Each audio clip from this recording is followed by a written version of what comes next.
Hey tubers, so this is just a quick update.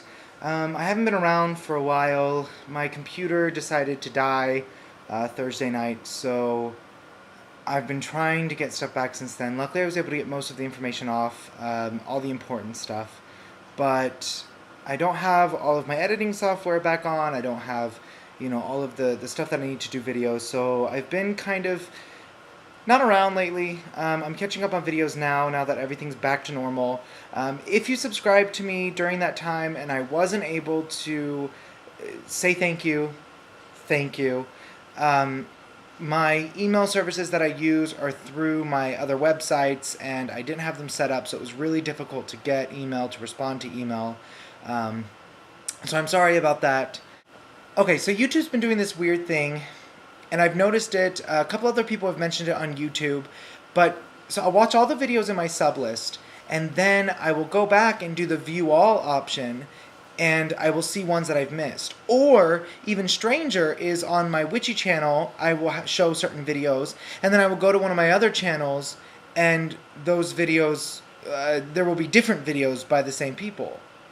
So I'm missing videos somehow. I tried to go back into my view all option and review all of them and watch all of them. So I hope that I don't miss anyone's videos. If you did anything really important, I guess tell me. But I've been trying to do that, and hopefully that'll be figured out. Maybe it's a Mercury in retrograde thing. I've definitely been noticing that. Thank you, Autumn, for doing that video. I thought it was very interesting. I obviously didn't watch it when you put it out. I'm just now getting around to it, and I'm not really up on the whole planetary thing. I know a lot about it, but I don't really keep track of it. And man, isn't it weird to look back and go, oh, okay. Well, that's why. That makes a lot of sense. I've been ordering a lot of stuff lately, and I thought I'd show you a couple of things that came in for me. I'm still waiting. There's a book called The Witch's Way, and I can't remember who it's from, and I saw it at the bookstore, and I had to order it online. I recommend Amazon, people. It is amazing. This book in the store is like $25. I ordered a copy for $5. Although you have to be careful, I accidentally ordered 2 copies of one book, but it was still cheaper than even ordering one through Barnes & Noble. So, the first book that I got was Christopher Penczak's Gay Witchcraft.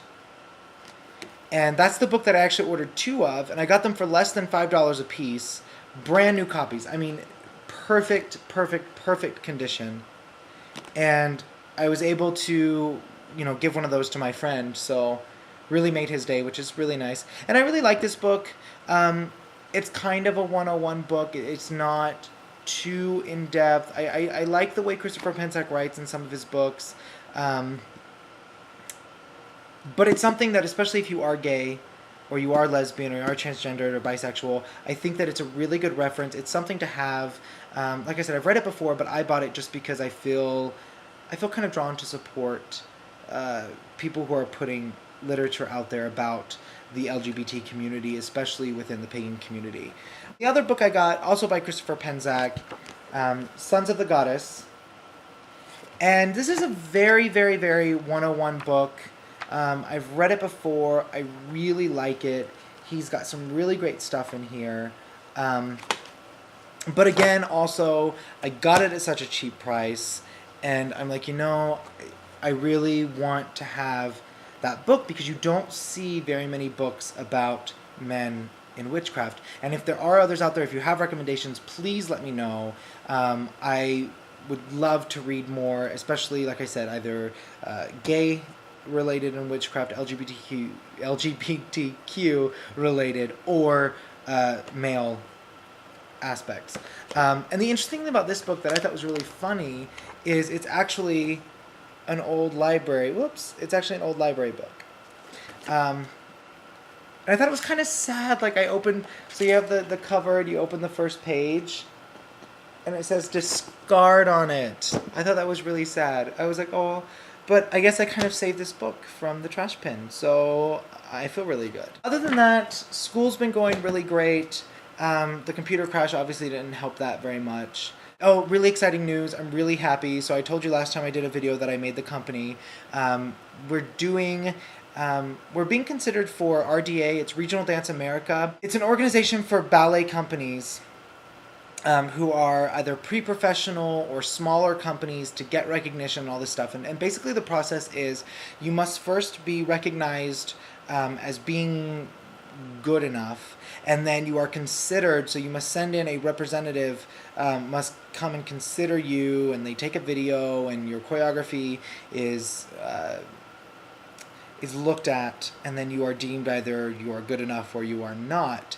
And we're one of the very few collegiate programs to ever be looked at. Our college is in residency with Utah Regional Ballet, and the director of that company, they are a part of RDA, and we convinced RDA to allow us to use Jackie College, the director of that company, as our sort of RDA liaison, rather than having to fly someone in from another state or from, across the country or whatever. So she is our liaison, and she is actually going, I believe it's either this weekend or next weekend, to a conference. And at that conference, they will be discussing us and whether or not they feel that, we are good enough or we have experience, enough, all of this. And then she will come back, and now she's trying to convince them to allow us to do our video for our fall concert. Since we are such a new company, since we do new members every year, new choreography every year, there's we don't have a repertory. So even though technically our name is RBE Repertory Ballet Ensemble, we don't have repertory. Go figure. I don't know how these things work. Anyways, so we don't have any works right now. I mean, I could do the stuff we've done, but we don't have enough people to do the works we did before, or there's only like 5 people who were in it last year. So she's trying to convince them to let us do it in fall. And if we can't do it in fall, then that means we have 2.5 weeks to put together 2 pieces with 8 people in each piece, film it and everything, and get it off. And then other exciting news is next semester we are doing La Sylphide. I don't know if any of you know what that is.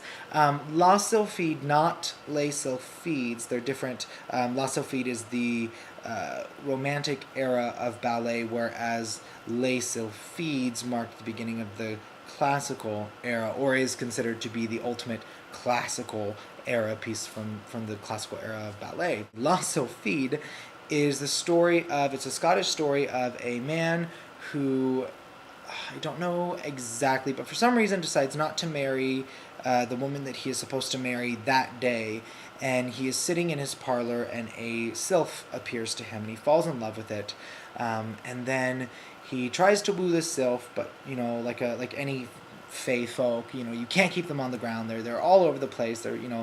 She won't commit. He can't get her to stay around. So he goes to a witch and asks her what he can do, and she gives him a scarf.